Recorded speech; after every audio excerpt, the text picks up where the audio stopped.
ፍቺ በእግዚአብሔር ዘንድ የተጠላ ነው። ነገር ግን የዘመናችን አንዳንድ አገልጋዮች ከዚህ የእግዚአብሔር ሕግ ፍጹም ተቃራኒ በሆነ መልኩ እየተጓዙ እንደሆነ የአደባባይ ሀቅ ነው። ምናልባትም ከአቅም በላይ በሆነ ሁኔታ ፍቺ ሊፈጸም ይችላል። ሰው በባህሪው ደካማ ነውና። ከሰሞኑ ራሷን የእግዚአብሔር ነቢይ ነኝ ብላ የምትጠራውና በደቡብ አፍሪካ ቤተክርስቲያን በመትከል እያገለገለች ያለችው ነገር ግን በብዙዎች ዘንድ ሐሰተኛ የምትባለው ነቢይት አዲስ ትዳር እንደመሰረተች ተረጋግጧል። ይህች ነቢይት ማን ትሆን? በመረጃችን ጉዳዩን በዝርዝር ተሰሙታላችሁ። ታዲያ ዘማሪት ሶፊያ ሽባባው የዚህችን ነቢይት አካሄድ በመደገፍ ያልተጠበቀ ምላሽ ሰጥታለች። የነቢይቷን አካሄድ በመደገፍ ዘማሪት ሶፊያ ሽባባው የሰጠችው ምላሽ ምን ይሆን የሚለውንም በዛሬው የመረጃ ሰዓታችን እናስደምጣችኋለን። በሌላኛው መረጃችን በቀጣዩ አገራዊ ምርጫ የአሁኑ ጠቅላይ ሚኒስትር ዶክተር አብይ አህመድ ያሸንፋሉ ሲል አንድ ታዋቂ የሀገራችን ፓስተር ትንቢት ተናገረ።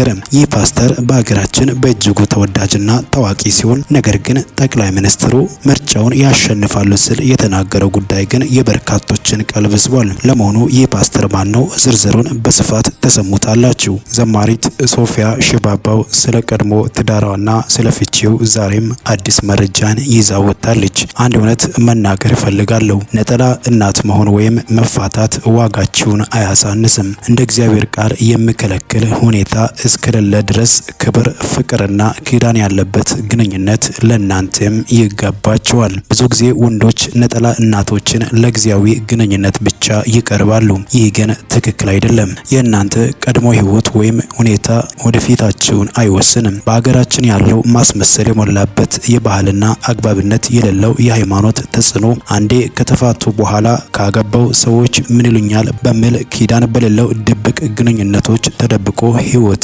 ለማበላሸት የሚያመቻች ባህል ቢኖረንም ያንን የማስመሰል በሰው ፊት ብቻ የሆነውን ቅድስና የሚመስል ውንብድና እምቢ ብለን ትክክለኛው ነገር ከጌታ እስክመጣ ጊዜያችንንም ሰውነታችንንም በክብር እንጠብቅ። እኛ እግዚአብሔርን ለማክበርና ሰውነታችንን ለመጠበቅ ተጠርተናል። ያለ ቁርጠኝነት የሆኑ ግንኙነቶችን አንፍቀድ። ነጠላ እናት የማንም ዱርዬ ጊዜያዊ መደበቂያ አይደለችም። ነጠላ እናቶች ከልጆች ጋር የቀሩ ከእንግዲህ ርካሽ ግንኙነት እንጂ የከበረ ትዳር የማይገባቸው የሚያሳዝኑ ብቸኞች ሳይሆኑ የወደፊት መሪዎችን እያሳደጉ ያሉ ጀግኖች ናቸው። ልጆቻችሁ የድካማችሁ ምልክት አይደሉም። የጽናታችሁ የፍቅራችሁና የኃይላችሁ ምስክሮች ናቸው። እናንተ ክብር ያለው የሚቆይና እግዚአብሔርን የሚያከብር ግንኙነት የሚገባችሁ ሴቶች ናችሁ። ብቻችሁን መቆየት አትፍሩ። ብቻ መሆን ከተሳሳተ ግንኙነት እጅግ በጣም የተሻለ ነው። እግዚአብሔር ለእናንተ ያዘጋጀው ፍቅር ጊዜያዊ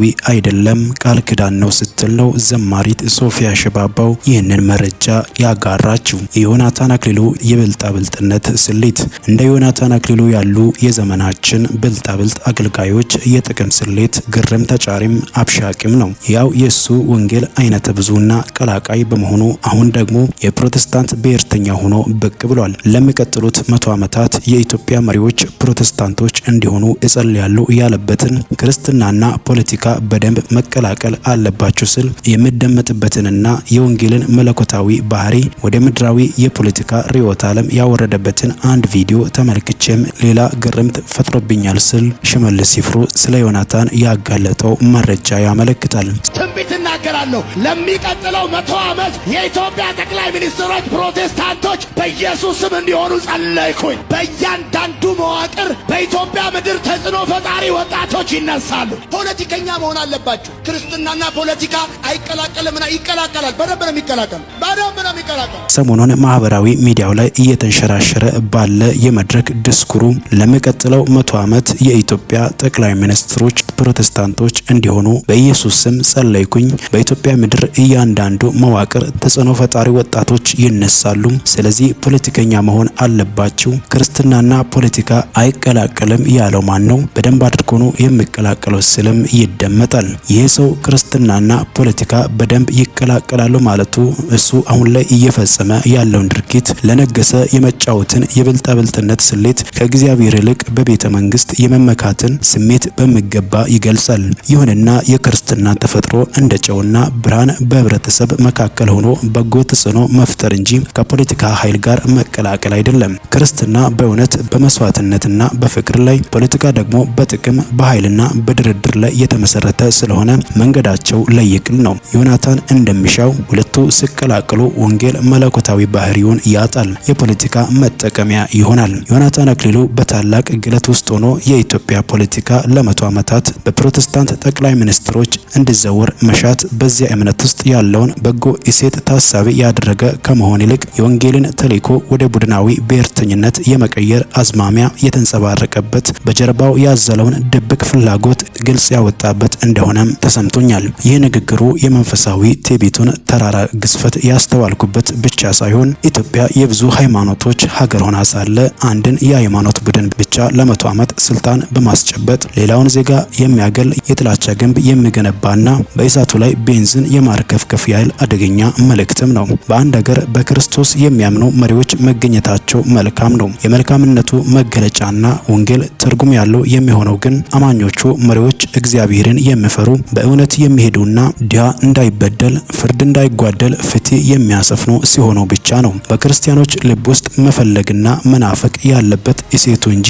የፖለቲካ ኃይልነቱ አይደለም። የዮናታን ዲስኩር መቼ እንደተነገረ ባላውቅም የወቅቱን የፖለቲካ ትኩሳት ታሳቢ ያደረገ ብልጣብልጥ አካሄድ መሆኑ ግን ግልጽ ነው። ሌላውም የወንጌል አገልጋይና መሪም ቢሆን አይኑን ከእግዚአብሔር መንግስት ይልቅ በቤተ መንግስት ላይ ሲተክል ቤተክርስቲያን የመንግስትን ስህተት የምትገስጽበትን ነቢያዊ ድምጽ አጣ በተቃራኒው የመንግስት የህዝብ ግንኙነት ትሆናለች። በታሪክ ውስጥ እንደታየውም ቤተክርስቲያንና መንግስት ርቀትን ባልጠበቀ መልኩ ሲወዳጁ ወይም ሲቀላቀሉ ተከስራለች። የእግዚአብሔር ቃል ለበላይ ስልጣናትና ለሀገር አስተዳዳሪዎች ተገዙ ደግሞም ጸልዩላቸው ማለቱ አንድ ነገር ሆኖ ሳለ የወንጌል አገልጋይ ነኝ የሚሉ ሰዎች በስልጣን ላይ ካለው አካል ጋር ለመወዳጀት አሊያም ወዳጅነትን ለማጠናከር ስሉ የሚጸልዩት ፖለቲካ ቀመስ ጸሎት ግን ወንጌልን ለምድራዊ ጥቅም እንደመሸጥ ይቆጠራል። ክርስትናና ፖለቲካ እንዲህ ባለ የብልጣብልጥነት ስሌት ሲቀላቀሉ ግብዝነት ይነግሳል፣ የወንጌል ምስክርነት ይደበዝዛል፣ በዜጎች መካከል ልዩነት ይሰፋል። እውነተኛው የወንጌል አገልጋይ ጸሎት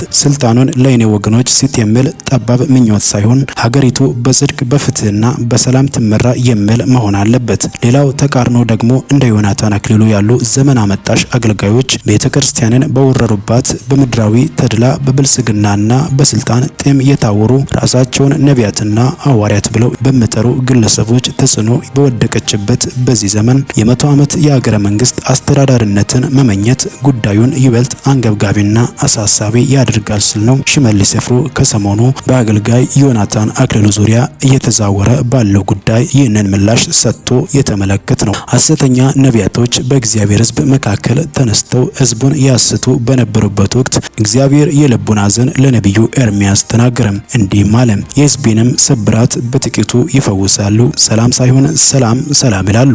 ርኩሱን ነገር ስለሰሩ አፍረዋልን? ምንም አላፈሩም፣ እፍረትንም አላወቁም። ስለዚህ ከሚወድቁ ጋር ይወድቃሉ፣ በጎበኛቸው ጊዜ ይዋረዳሉ ይላል እግዚአብሔር። ኤርሚያስ ምዕራፍ 6 ከቁጥር 14 እስከ 15። አንደኛ መልእክታቸው እውነትነት የሌለው ነበር። እግዚአብሔር ያላላቸውን በስሙ ይናገራሉ። ሊወለድ ትንቢቶችን ለሕዝቡ ያመጣሉ። ሰላም ሳይሆን ሰላም ሰላም ይላሉ።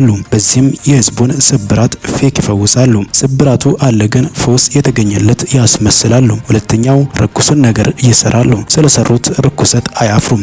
ይህ የሚሰሩት ርኩሰት ፍርድ ሊያስከትል ያለ መሆኑን ነው እግዚአብሔር የሚነግራቸው። ይወድቃሉ፣ ይዋረዳሉ ይላቸዋል። በአዲስ ኪዳንም የሐሰትን ትምህርትና ልምምድ ይዘው የሚነሱ ሳይላኩ የሚሄዱ መልእክተኞች አጥፍቶ ጠፊዎች ናቸው። ሐዋርያው ጳውሎስ ስለነዚያ ሲናገር እንዲህ ያሉት ለገዛ ወዳቸው እንጂ ለጌታችን ለኢየሱስ ክርስቶስ አይገዙምና በመልካምና በሚያቆላምጥ ንግግርም ተንኮል የሌለባቸውን ሰዎች ልብ ያታልላሉ ብሏል። ባለንበት ዘመን ከተነሱት በርካታ ተመሳሳይ ሰዎች አንዷ ራሷን በነቢይነት የሾመችው መድኃኒት የተባለች እንስት ናት። በአንድ ወቅት ነቢይ ሄኖክ የሚሉት ሰው ጌታ ቦይዝን ይሰጥሻል ብሎ በተነበየላት መሰረት አንድ ለግላጋ አፍሮ ወጣት በህጋዊ ጋብቻ ማግባቷ ይታወሳል። አሁን ደግሞ ሌላ አባወራ ደቡብ አፍሪካ ውስጥ አግብታ ራሷን ለሁለተኛ ዙር ከሁለተኛ ባሏ ጋር ማህበራዊ ድረገጽ ላይ ራሷን አስተታለች።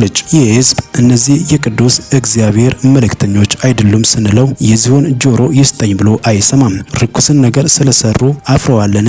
ምንም አላፈሩም፣ እፍረትንም አላወቁም። ስለዚህ ከሚወድቁ ጋር ይወድቃሉ፣ በጎበኛቸው ጊዜ ይዋረዳሉ ይላል እግዚአብሔር ሲሉ በርካቶች ከሰሞኑ ነቢይት መድኃኒት የተባለችው ግለሰብ ሁለተኛ ጋብቻ መመስረቷን አስመልክቶ እነኚህን ትችቶችና ተቃውሞዎች እያነሱ ይገኛሉ።